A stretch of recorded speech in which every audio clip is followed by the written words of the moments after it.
All right, and welcome back to a little Tally SC Talk, the official podcast of the Tallahassee Soccer Club, episode 22. Here, Trent Young to my left. How we doing, big dog? Doing well, Jupe. How's it going, man? Hey, we're going good. Just so close, Trent. We can almost taste it to that first game, baby. Saturday, kickoff down at Gamecock Stadium, April 30th, 7 p.m. TSC will host Jacksonville. So that's, of course, the prime topic of conversation here. So getting ready for episode 22. In this segment, we're going to preview Jacksonville, give you a couple guys to watch, what they bring to the table for Jacksonville. And then we're also going to get into a little bit of a predictions. We'll give you TSC, some guys. We have some roster updates we need to get to. And then you can't forget about the U19s, baby, playing for a championship this weekend. The youth movement is on for TSC. So let's get it going just after the break.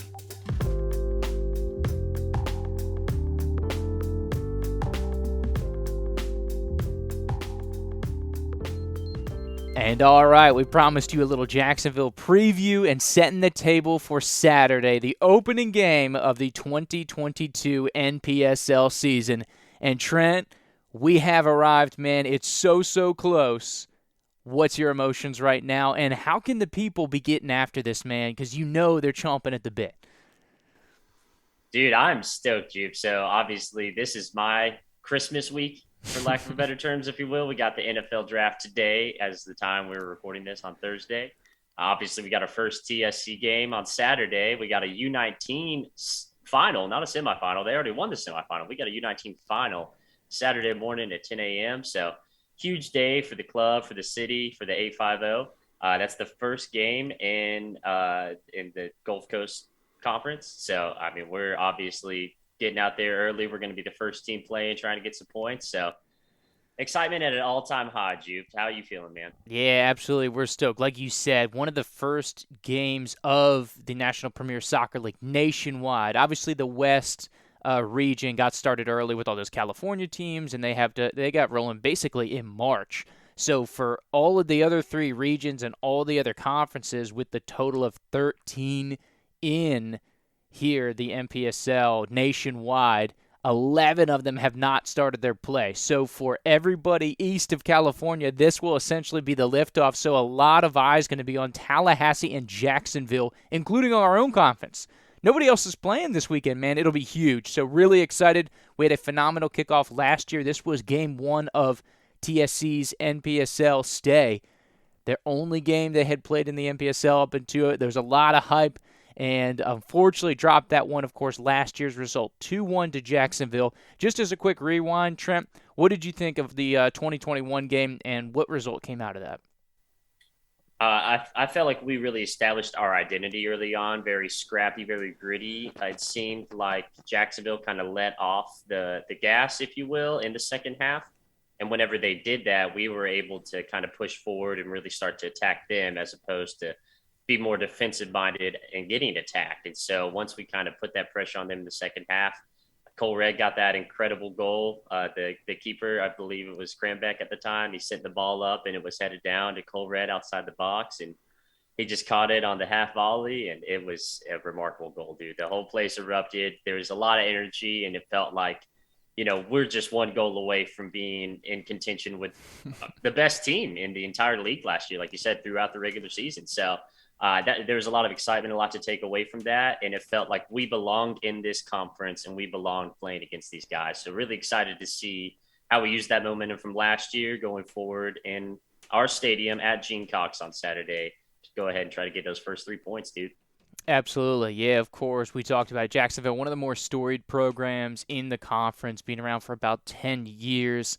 Coming into it, they were anticipated as the top 3 teams. We knew that for sure, right? They were in that upper crust last year. We knew they were going to be a big deal, and it was kind of a David-Goliath matchup. Can our local boys, our scrappy local boys, without our college players back, go up and upset this big giant? Unable to do so. Ended up dropping that game 2-1 after going down 2-0. Like you said, Trent, an opportunity late to go get that one. But, they had a beast forward, Javoni Brown. I think he's at Florida Gulf Coast now, But evidently he will not be in the team, so we probably will not have to deal with him. We'll talk about our players to watch and everything later. But like you said, Trent, they ran through the conference in the regular season, a record of 12-2 in a 14-game slate. Contrasting that with a tough run down the stretch for TSC, 3-7-4, our record last year. Trent on the outside looking into the playoffs. They were the number one overall seed going into there. Got bumped in the semifinals by New Orleans. I think it was a 3-1 result out there in Jacksonville. But, Trent, they're still going to be the top crust of it this year. So we reset everything. We're still looking at a David and Goliath matchup. Where do you see TSC compare last year to this year? We know more about Jacksonville. We know more about TSC. Do you think we've closed the gap a little bit? And I know the timing is weird because for all of the teams in this conference, right, a lot of college players have not come back. We have a couple players ourselves, such as Johnny Fitzgerald, Kari Davis, among others that are not in the fold yet. But every team experiencing the same problem. Does that help us? And what do you think about the general overall gap? Will we be better prepared for Jacksonville this year? I definitely think so. I think that gap with the college players returning in another week or two, I think that definitely levels the playing field because they've got a lot of kids, a lot of guys, I should say. Sorry, this is U23 program, excuse me. A lot of men that play at a D1 level. You know, we looked over their roster. They got guys at Florida Gulf Coast. They got guys who are teammates with Cy at UWF. Shout out cousin Cy. They got guys at Notre Dame. I mean, huge programs across the whole country, and all those guys are still in school, and that benefits us. Obviously, we don't have Johnny Fitzgerald, and we'll get into who we have and who we don't have in a second. But I think with the players that we do have, with the U19s who are playing in the finals, so these are the cream of the crop here in our league for the U19s and for their talent. So this is a program that we started building this U19 team last year specifically for this situation, to be prepared when we're short-staffed, when we're short-handed. And so having those U19s already ready, hopefully they're not too tired. They get about they probably get 5 or 6 hours, I guess, in between when the last game ends and when they have to start warming up for the next one for the senior team if they get called up. But I definitely think that this year we are more evenly matched with them because I don't know if is it the same exact week, like calendar year as last year? Okay, I knew it was the same schedule as far as who we play week to week, but with us being the only team, I didn't know if it was the same way last year or not. But yeah, so I think they're not going to have Javoni Brown, and obviously that's the guy who gave us the most trouble there. So just excited to see our defense and how we're able to adapt and kind of lock down some of their wingers that showed a lot of pace in that second game that we played against them in Jacksonville. And so hopefully we got a fighting chance. I think we do, and I think that it's going to be closer than last year. I mean, I really could see a draw, if not a win in this one, but I'll save a little bit of that for later. I know we got our predictions coming up, so.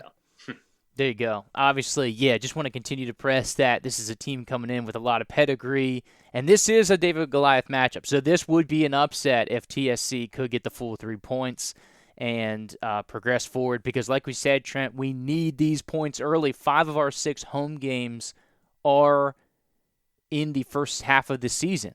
Like we said, we're going to be here, so, you got to get the wins at home and the draws on the road, the old adage. But right here, right now, we have to get the large majority of our points in the first half of the season, and this is going to be the first test. Can we steal one against Jacksonville early as we're waiting for all the college guys to come back, whether they're coming for Akron for us, UCF, USF, UConn, Memphis, wherever these other guys are coming from Jacksonville. They have a couple local guys, of course, but that's kind of the big picture aspect of it. Let's go a little bit of small picture. So we kind of talk about Jacksonville and a lot of generalities and powerful program, a little storied program compared to ours, of course, as this is only the 4th year of existence, the 3rd year that we'll be playing games, only our 2nd year in the MPSL. We've only played 14 MPSL games here on the senior team level. So, Trent, go into some players to watch for Jacksonville. Who's your first guy or two off of the table? What can you be looking for? And just kind of a scouting report, as I know between the two of us, we've probably got about 6 to 7 guys that we believe of the players that they've announced here from the Jacksonville Armada that are going to be key impacts on this squad. Yeah, Jupe. So first guy I've got on my list, we talked about losing Javoni Brown. There's another forward though that we're going to have to worry about. His name is Keegan Anselin. He's a 6'4" freshman who is from Jacksonville. He went to Paxton and transferred to Fletcher, graduated from Fletcher. He's at UWF, teammate of Cousin Cy.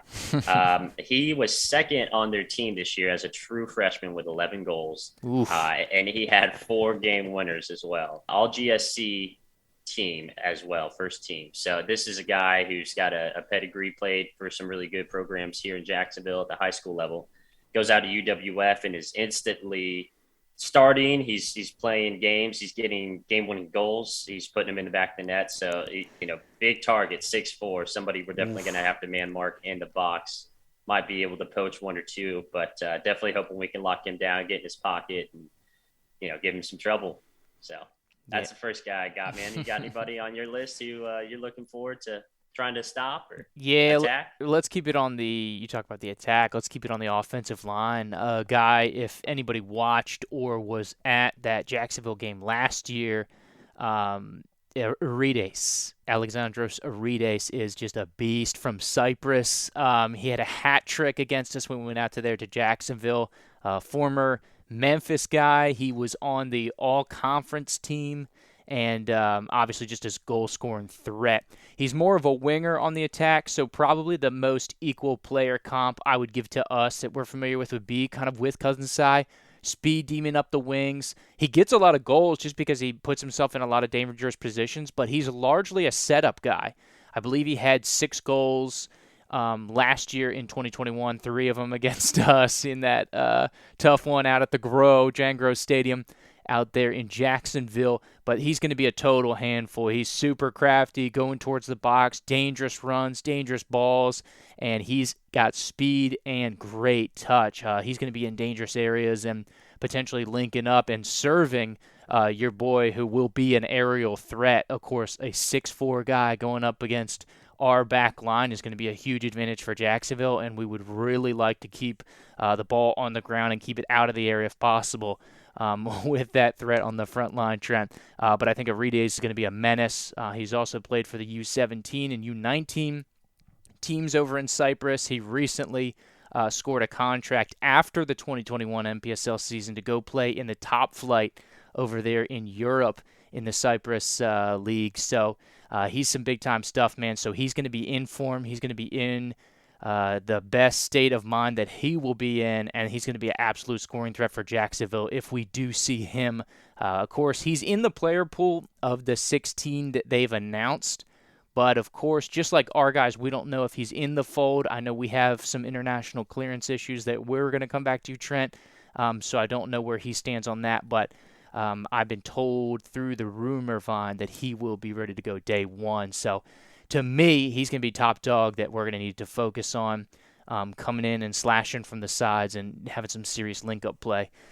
So he's my number one dog to watch, man. We got to keep an eye on him all over the field because he will not stay inside or outside. He will be all over the place, so he will be a really difficult mark. What about you, man? Give me your next guy to watch here for Jacksonville. Yeah, so real quick, I just wanted to say he reminds me a lot of Steph Curry, the way he moves off the ball. He's just all over the place. You can't guard him. Shiftiest guy. But yeah, talking about big timers, I got another giant for you, another 6'4" player, Ethan Dudley. Plays at Florida Gulf Coast University. He is primarily a defender, but he also pushes up in the midfield, and I'm sure he gets up for set pieces, corner kicks as a 6'4" defender. He actually was second on the team with 18 shots as a defender and had 5 on goal, which was third for the team. So he has a ton of accolades. He was the Defensive Player of the Year in the ASUN Conference, first team in the ASUN. He was the All Academic, and the COSITA Academic All District. So a ton of accolades. It's kind of somebody similar to Cam Earls, somebody who can score goals, take shots, and drop back and be a good defender, and somebody who hits the books and gets those COSITA awards. So he had a couple goals against UNF, and that's a pretty decent men's program up here in North Florida. So, somebody to watch for as a defender who can also potentially score against you is a huge threat. So Ethan Dudley, be watching out for him, another 6'4" guy in the back. Yeah, absolutely. So we got the defender there. Once again, some size for Jacksonville. I'm going to take it back to the offensive line, Trent, because especially early in the season, last 3 games, scoring against us, we had 8 goals against in those first 3 contests. So I'm really interested on these frontline guys. You had one, and then we also talked about the guy previously in Arides. So a contrarian, we had kind of a winger, kind of outside guy slashing up and down the sidelines, cutting in towards the middle of the field. I want to talk about the 6'1 Reed Davis in the middle of the field. He's more of a direct, he's more of a stay in the box. He's not going to get really wide in the formation. He's looking for balls over the top to charge onto or on set plays. He's a very big threat. Loves the middle of the field, great in the air. So he's going to be difficult on that back line as well. If they're deploying these 3 guys that we think they are, this could be a really big task for our back line. But he's a big-time player, senior over at Jacksonville University. Is where he's playing now, but he was on the all-tournament team, helped Jacksonville win the A-Sun Conference. Huge part of that. 15 appearances even as a freshman. But last year, of course, as this past year as a senior, he led the league in goals. Only 5 goals, but still a big accolade to lead your league in goals. And career-wise, he played at Fleming Island over there in Jacksonville, Trent. 132 goals in his high school career, which is absolutely insane. Those are like some Andrew Geyer numbers being posted up. It's about 40, 50 goals per year for those trying to keep track. So he's going to be a big-time scoring threat, especially, I think, if him and Arides are deployed together. The setup nature of Arides feeding Reed could be really dangerous. So who's your next guy on the table to watch here for Jacksonville, Trent? Yeah, I got Elijah Howe, defender for UWF, another teammate of Cousin Cy. He's a little shorter. He's 6'2", so he's not quite as tall as those aforementioned players. But he's actually from Canberra, Australia. His dad, Stephen Howe, was a professional for the Canberra Cosmos. So this is a guy who's got a pedigree of being around a professional footballer from day one. Living with him as his father, and I assume being around the team and other likewise soccer players. So he was captain of the U23s last year in the 2021 season. He had 13 games started, which was actually most on the Armada U23 team last season. This is his second year for the Armada, and he was also he was in the D2 CCA All South Region 2021 team. So a defender, he's got a couple goals to his name as well. He's primarily a defender. He's not going to push up as much as Dudley probably, but I think they're both center backs and they're both going to be right there predominantly locking down whoever we have up top. So, it's going to be a tough task to try to get around, a 6'2" and a 6'4" defender. But if anybody can do it, I think Cousin Cy and the rest of the guys up top can. So who you got for our last player there, Jupe? There you go. I've got kind of a hybrid, Trent. I always want to squeeze an extra one in there. So I'm going to go with the goalkeeper position. So Jacksonville threw a lot of keepers in the mix. They played 4 guys, I think, each had different starts last year. Of course, the top 2 that we will see again is going to be Dominic Dominguez as well as Cameron Braswell. So those are going to be our top 2 dogs. If I had to guess, I'm going to think it's Dominguez. Looking down on it, he got the most minutes last year. He's a sophomore at American, 11 starts for them, but he's a 5'11 guy, good on the ground, good judgment on the attack, watching some clips of him, good throws out of the back as well. He's looking to start the counterattack, which really helped, I know, in college to get some kind of easy goals and really starting them on a successful front on the attacking foot from the back line. Of course, he's a local Jacksonville guy as well. 270 minutes last year he played in their MPSL season. So he was kind of in and out. And then on the other side, we talked about Braswell. Not as much tape on him. He's at Georgia Southern right now, of course, formerly at Florida Atlantic, but 4 clean sheets when he was with the MPSL team versus for Jacksonville last year. So he'll be interesting to watch. But I don't know. I kind of think Dominguez, just from seeing him and what we saw last year as far as them as a U23 team, obviously so much changes year to year in the MPSL. But I just have a funny feeling that we'll see him. But we'll know, man. It'll be interesting to see. I couldn't really find much on him in the air, which may benefit TSC, because I know a lot of our success was coming off set plays or a lot in the air. A lot of that, of course, credit to Justin Laird and Cameron Earls, which unfortunately will not be threats for us this year. But I'm waiting for the guys to step up and see if that's a similar aspect we can take in having success here for TSC, potentially on those dead balls. But goalkeeper is going to be interesting to watch. And like I said, I think Dominguez is going to get the nod. Yeah, he is excellent. Love his judgment coming out on the back, like I said, from what I saw of him. Yeah, but it'll be interesting to look forward to. So nothing to find, just like us, Trent. We know we have a handful of guys back at goal that we could rotate in and out, that we're still getting information in this week, Trent, of who our starter may or may not be.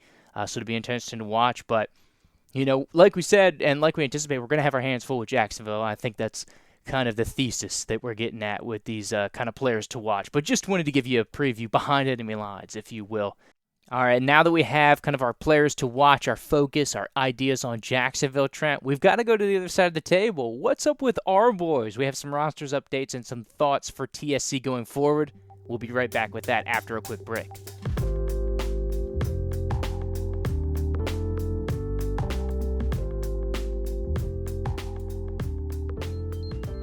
Welcome back to Tally SC Talk Podcast. We're going to go ahead and get into the makeup of this year's TSC senior team.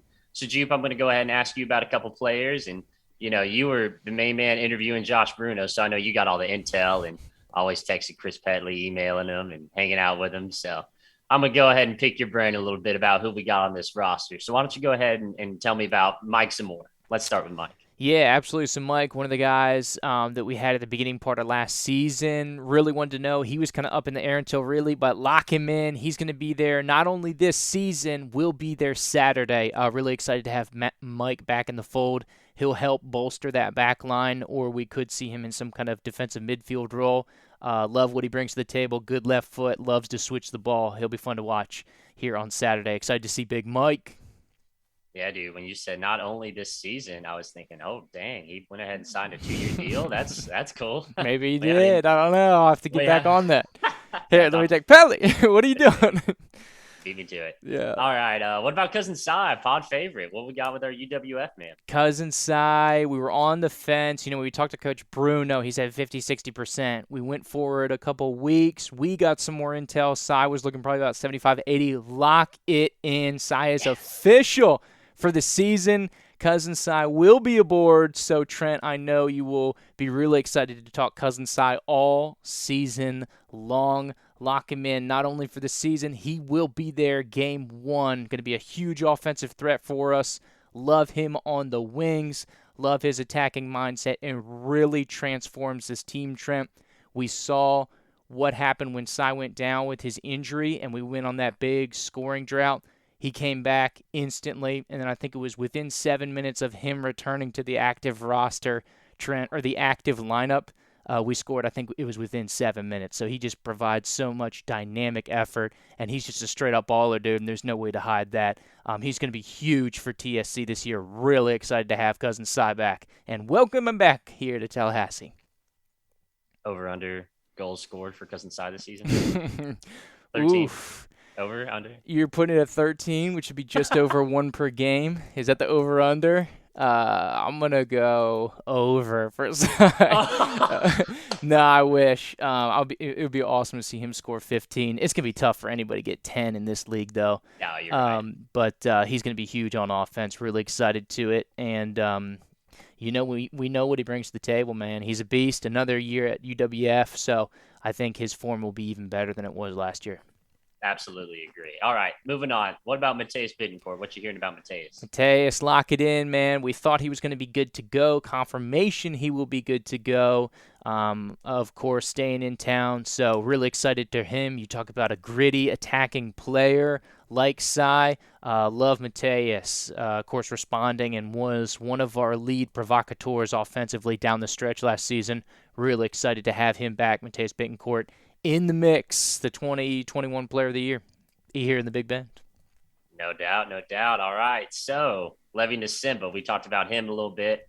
Any updates on Lev Dog? Yeah, so Levy, we talked about him, some excitement brewing, and then unfortunately, this is just one of those things, man. Evidently, there was some kind of issue with the visa, and we don't know all the details, but basically, we've been told it was an international clearance issue. So until further notice, it looks like we will be not having Levy, which is a huge loss. He was a beast and fun on the pitch, man. So we're rooting for him that he'll be able to get it cleaned up, and I mean it's just a tough process when you talk about international clearance and visas and finding housing and all that stuff. So we're rooting for him, and hopefully he does get in. But he's going to be playing soccer somewhere. He's too much of a baller. So even if it's not with us, we wish him the best if he finds somewhere in France or whatever. But obviously, selfishly, would love to see him in the black and gold for TSC this year. But until further notice, it looks like we're going to be down without Levy this year. All right. Okay, so another player that you talked about with MVP interview coach Bruno, Bennett Mitchell, obviously had a tough injury last year he's coming back from. What's Bennett Mitchell's status at the beginning of the season going into our first game, week 1? Bennett, lock it in, man. 100%. Just like Bruno said, he's going to be in there. And then I confirmed with Coach this morning. He said, fingers crossed. Bennett looking healthy, looking good. He is paced up, so he should be good to go. We talked about Mike being back on that back line. Should see Bennett as well. You'll probably see Bennett on the right, Mike on the left if we keep to form as we did last year. So it looks like a similar back line to how we played Jacksonville a season ago when we hosted them. So really excited. Bruno's really excited about the return. He talked about Bennett and the energy and the grit and the determination. He's just a nasty player. He's going to be great to have alongside Mike and Joey P. And I think it could be, people might rail on TSC having a little undersized back line, but it is a pesky, attacking, gritty bunch. And that's all you got to do, man. It doesn't matter how you do it. It just matters that you get it done and shut down those defenders. I'm liking this back line as we circle back around here for 2022. But Mitchell, good to go for Saturday. All right, talking about grit and pesky. What about our man Corey Osgood? He was obviously in that game when we came to Jacksonville last year, the second game at Jacksonville. Played a couple minutes there down the stretch in the second half. So what about Corey Osgood going into the 2021 season? Lock it in. 2022 season, sorry. Lock it in, man. Corey's good to go. Of course, part of the Instagram announcement that TSC has trickling out here, so we've been tracking it. But Corey's been locked in day one, local guy. Love his energy. He's a firework. And his work rate is phenomenal. Definitely, kind of top 3, top 5 on the team of guys that I can remember from last year. Like when he hits the pitch, man, he's going after it. I love him as kind of a super sub. Really interested to see with an attacking dynamic early. Do you start Corey out if we're trying to start fast? We can get into that a little later as we talk about more X's and O's and kind of numbers game. I love Corey's game, man. He's fun to watch. Child's guy. Coming forward here, getting a shot to play at the semi-professional level, and he takes full advantage of it, man. So excited to see what he can do, but lock him, man. Corey's going to be good to go. Awesome. Yeah, talk about coming out fast. Corey Osgood has one gear, and it's 100 miles an hour. So definitely excited to see him. Kind of running out of names here. Anybody else off the top of your head that you know for sure is 100% locked in for this upcoming game? I'm trying to think of guys that we've discussed or were kind of question marks. We know about Joey P. He's going to be good to go. We know Kari and Johnny are in. Oh, so Kari was a question mark, but Kari's looking good to go. I've been told informally, I don't know if this is facts or official or we've got confirmation, I've been told Kari will be good for most of the season. Last time that I checked in on Kari's status, so they said next week after the Jacksonville game, so potentially able to make the road trip out to Panama City for the Roots game will be Kari as soon as next week, so potentially him and Johnny will be good to go. Off the top of my head, Christian Winuk, the Flagler grad's going to be coming back. Man, I'm trying to think of some other guys that would be in the mix. We've got a couple U19 guys that'll be pulling double duty Saturday as we go forward. And I know there's a couple other guys, and I don't mean to leave anybody out. I know we got some ballers here, but, trying to think off the top of my head. We'll have a couple new guys, too. Some of the guys from the senior team tryout. We may have some guys from Thomas University that I think will be interesting that are getting plugged in, new additions to the 2022 team, but A lot of excitement, Trent, and those are kind of the updates on the guys we knew were on the fence that would be kind of in the realm of who we could see. Just a quick recap if you didn't catch episode 21, the interview with Coach Bruno. No Jacob Schmoker, he has retired. No Justin Laird, at least on the field. He may be there in some kind of coaching advisory role. Also, no Sammy Friedrich, no Grant Wallum. Some of the notable guys that will not be returning, unfortunately. So a big new look on the back line and in the goalkeeper, which is still a lottery pick at this point in time. Trent, it'll be interesting to see who gets the call up for keeper here, which I think will largely be a surprise when the lineups are announced. Not only Friday when they drop the 18 of the active roster, but the starter going into Saturday. I don't know if coach has made his decision yet, Trent. So to be determined. But that's basically all that we have here for the roster moves, man. I actually have one more name I just remembered. What about Drew Don? What's his status going into this game? Drew, he is going to be around. So, like we said, but it'll be interesting to see. He's in the college category, of course, Trent. So he will be either week 2 or 3, either that Roots game or the Pensacola game that he'll be in the 18. But he's going to be back in this season, and he'll be one exciting to watch. Once again, a player that can play defensively. You could also put him in kind of a defensive midfield role. But another gritty player to go with that group that we talked about that's fun to watch, that we saw put in a lot of good minutes last year in the 2021 season. Yeah, dude. Drew Dont, the former McLean Marauder, current Belmont Abbey. So excited to get Drew Dont back. And his little brother playing on the U19 team, Ryan Dont. So hopefully going to get out there early Saturday morning, catch some of that U19 action, and potentially get a little preview myself of, some kids that will be on the senior team later this season. So There you go. really We excited about that. could get a double Daunt special coming out on Saturday, man. Two scoops. Absolutely. So yeah, anything else? Any other questions on the roster, Trent, or should we jump out for a little break here, man? Yeah, let's go ahead and get out, and we'll come right back after this.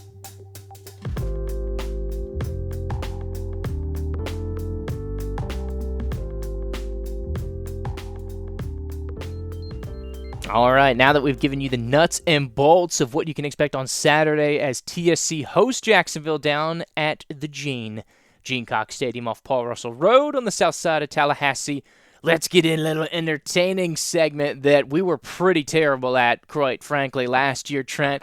Predictions! And if one had to be worse than the other, it was definitely you, man. So I'm going to put you on the chopping block worse and first. What do you think about results here? What can we expect?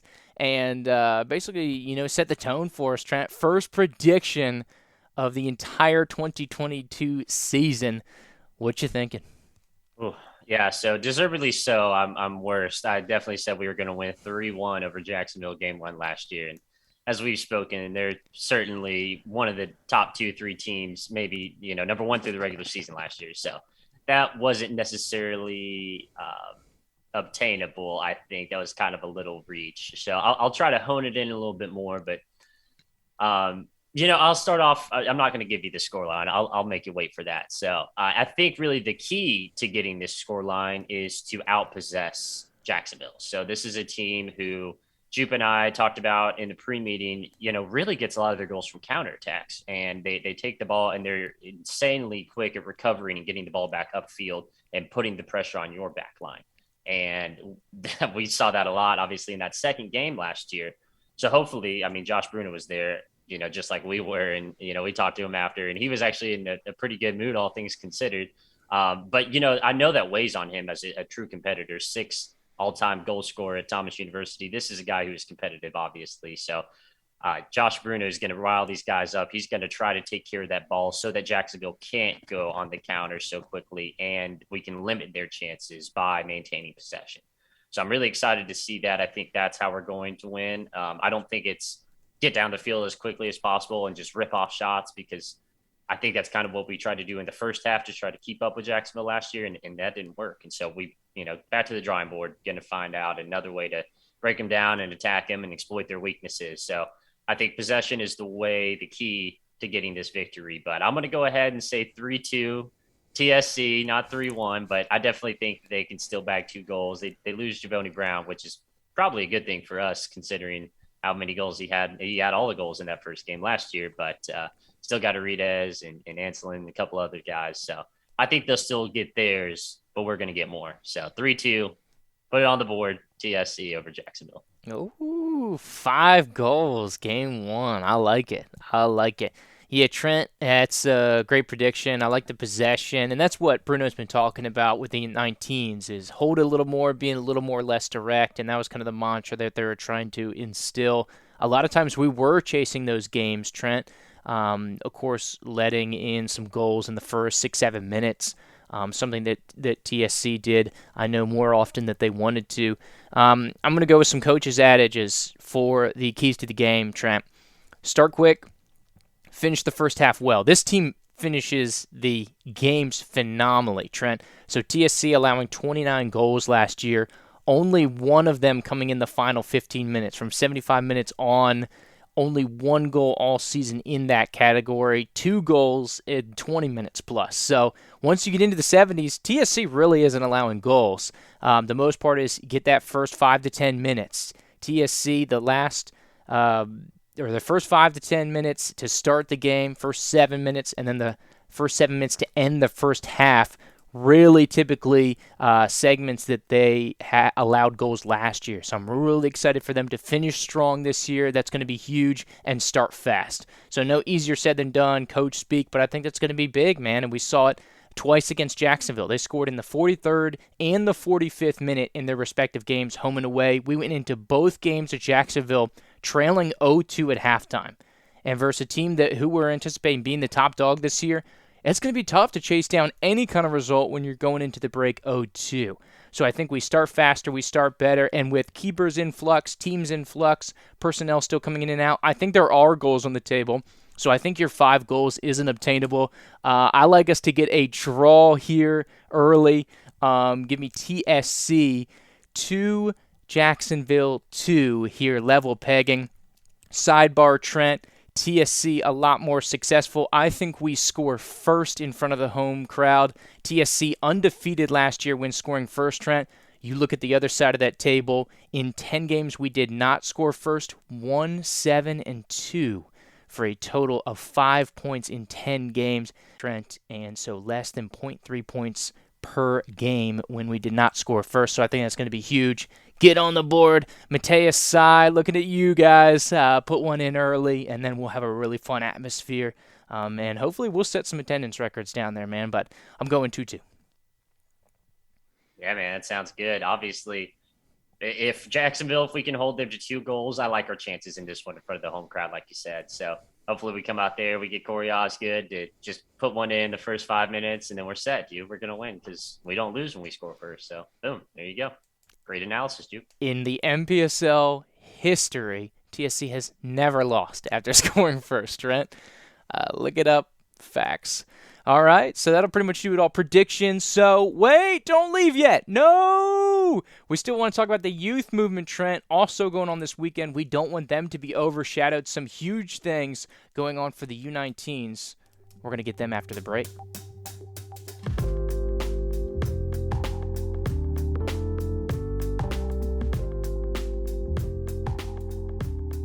All right, the youth movement is alive and well, and the road to the title will be going through Tallahassee.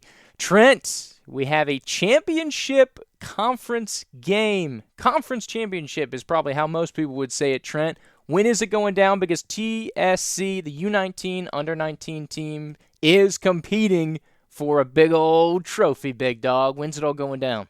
Yeah, Juke. So really excited to see that game Saturday. Obviously fighting for some hardware. Got something on the line that you're battling for. So the Battle Lions will take on New Orleans. That will be at Gamecock Stadium, 10 o'clock, Saturday, April 30th. So 10 a.m., we've got that going on. A little later on, 5 o'clock, getting a little kickoff party, tailgate going on in the parking lot. And then 7 o'clock, 7:30.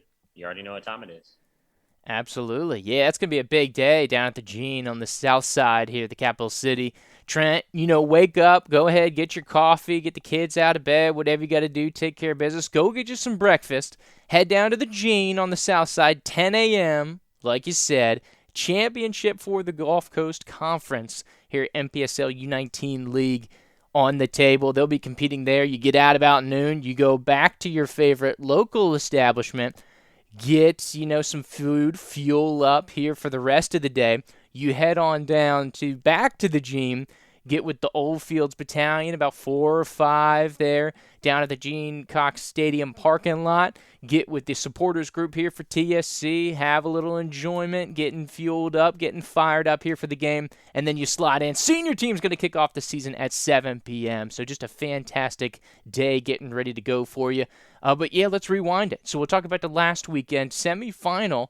For the second consecutive game, the U19s, they got to be getting pretty sick of the Roots, right? So they played them again. Obviously, in the championship game, they faced them last year. This time, meeting in the semifinals of the U19 league, and of course, prevailing 3-2. Big goals there from Andrew Geyer, Ethan Stewart, and an absolute gorgeous finish from Cade Swart for number 3. Was down there sideline for that third goal, and that was just a beautiful team goal there, and Swart capped it off really well.